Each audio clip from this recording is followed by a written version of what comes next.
Bismillahirrahmanirrahim. Assalamualaikum warahmatullahi wabarakatuh. Ketemu lagi dengan saya Sari Gwitanisi, mahasiswa semester 3 dengan NIM 50119985 pada mata kuliah Komparasi Struktur Kurikulum Studi Komparatif Pendidikan Dasar di berbagai negara. Saat ini saya akan mencoba menjawab pertanyaan soal nomor 1 tentang kesan, kendala, dan sarana perbaikan implementasi pembelajaran kelompok atau kolaborasi. Kesannya yang pertama adalah pembelajaran kelompok atau kolaborasi sangat sesuai dengan tujuan kurikulum merdeka, yaitu mendorong kompetensi abad 21, kolaborasi, komunikasi, berpikir kritis dan kreatif.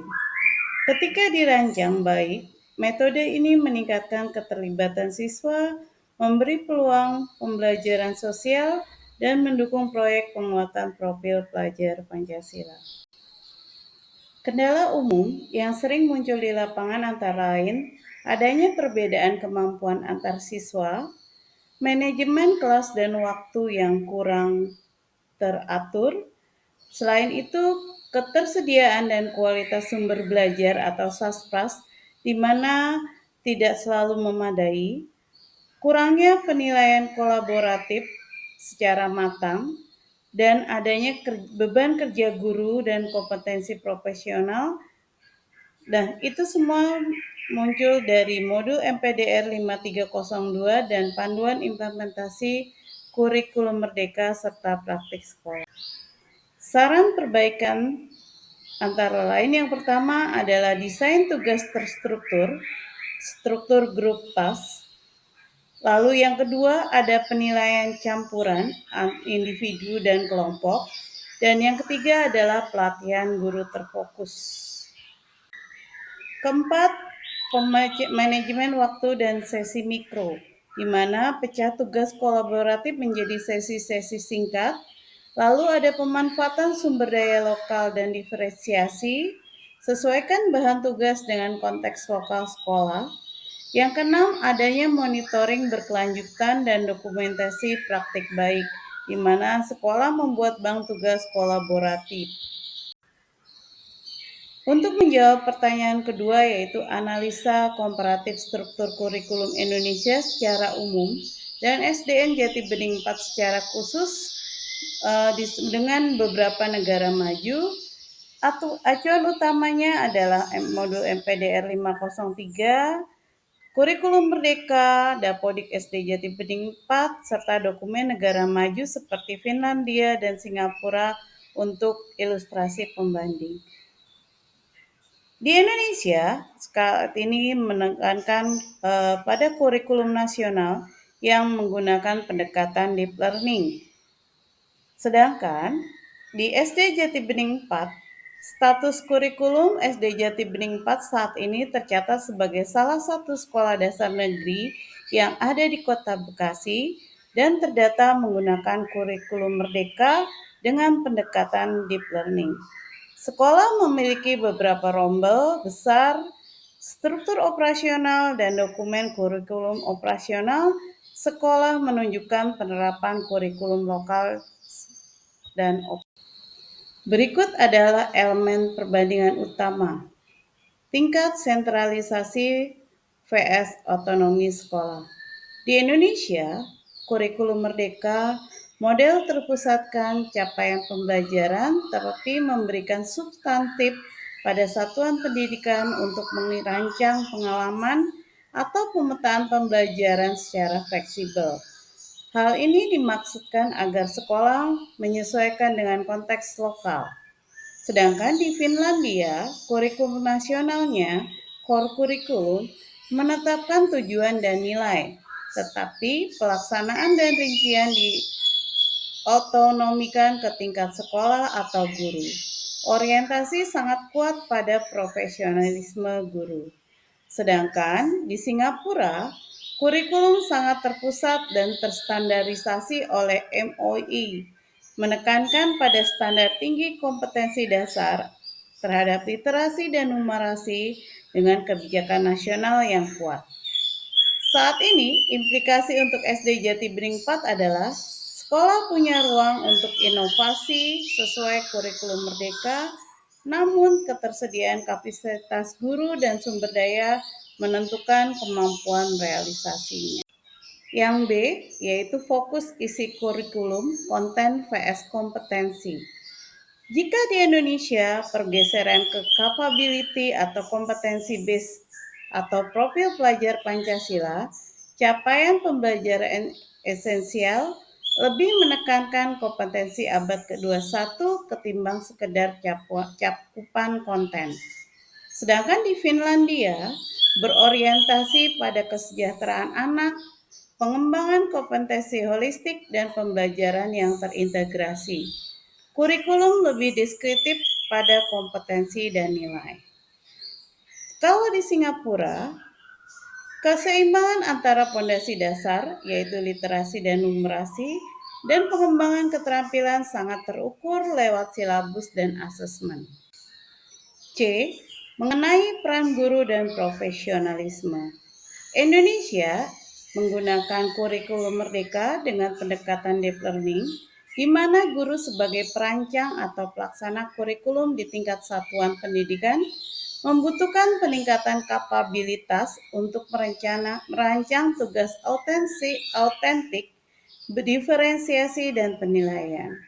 Sedangkan di Finlandia, profesi guru sangat dihargai.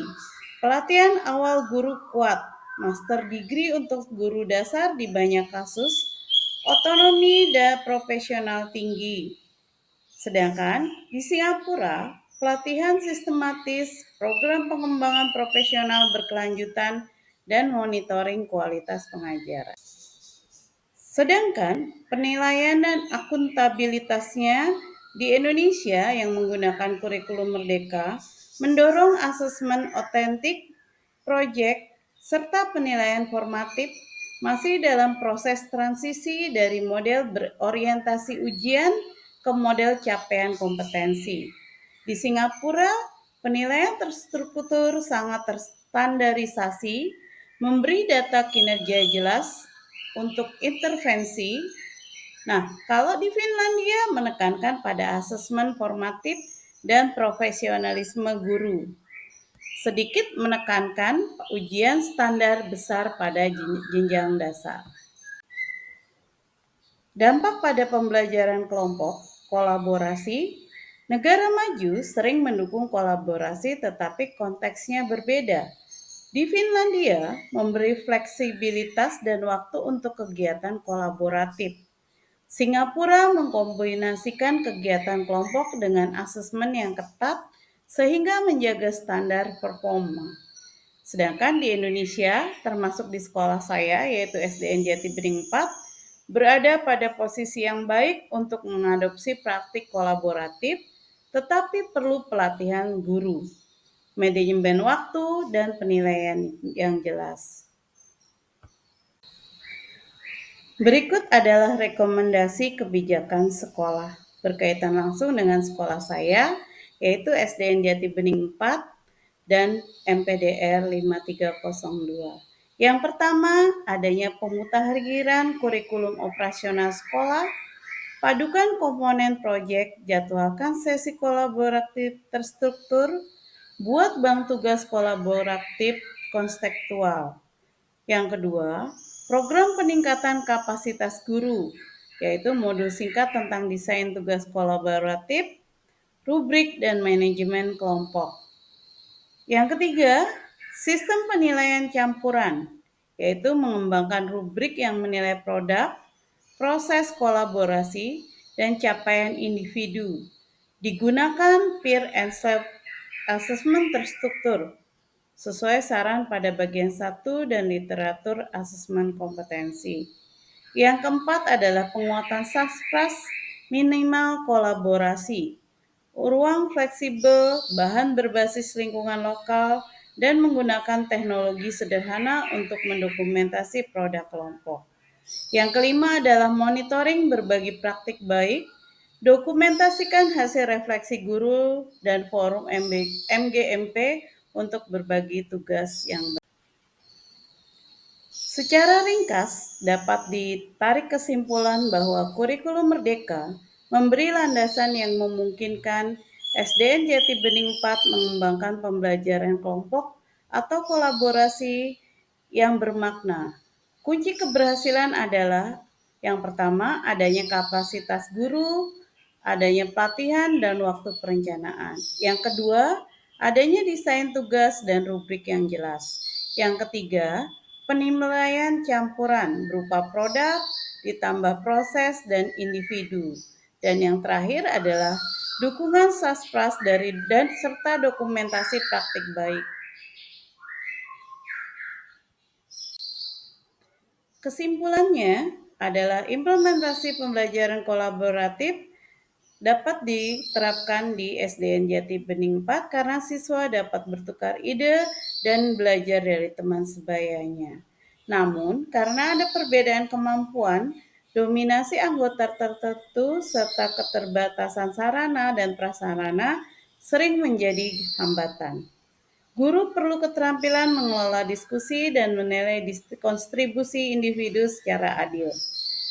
Kurikulum Merdeka memberi fasilitas yang fleksibel bagi sekolah, termasuk SDN Negeri Jati Bening 4 Kota Bekasi, untuk mengembangkan pembelajaran kolaboratif sesuai karakteristik peserta didik dan profil pelajar Pancasila. Dibandingkan Finlandia dan Singapura, Indonesia berada di posisi tengah, memiliki standar capaian pembelajaran namun tetap memberi ruang inovasi. Secara keseluruhan, arah pembelajaran kolaboratif di Indonesia cukup positif, tetapi keberhasilannya bergantung pada kesiapan guru, manajemen sekolah, dan dukungan sumber daya. Dengan penguatan ketiga aspek tersebut, pembelajaran kelompok dapat efektif membentuk karakter dan kompetensi abad ke-21, serta mendekatkan sekolah pada praktik pendidikan terbaik internasional.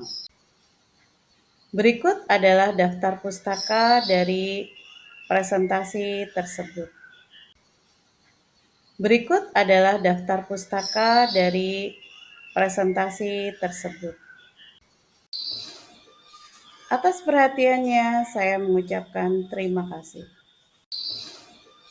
Atas perhatiannya, saya mengucapkan terima kasih. Atas perhatiannya, saya mengucapkan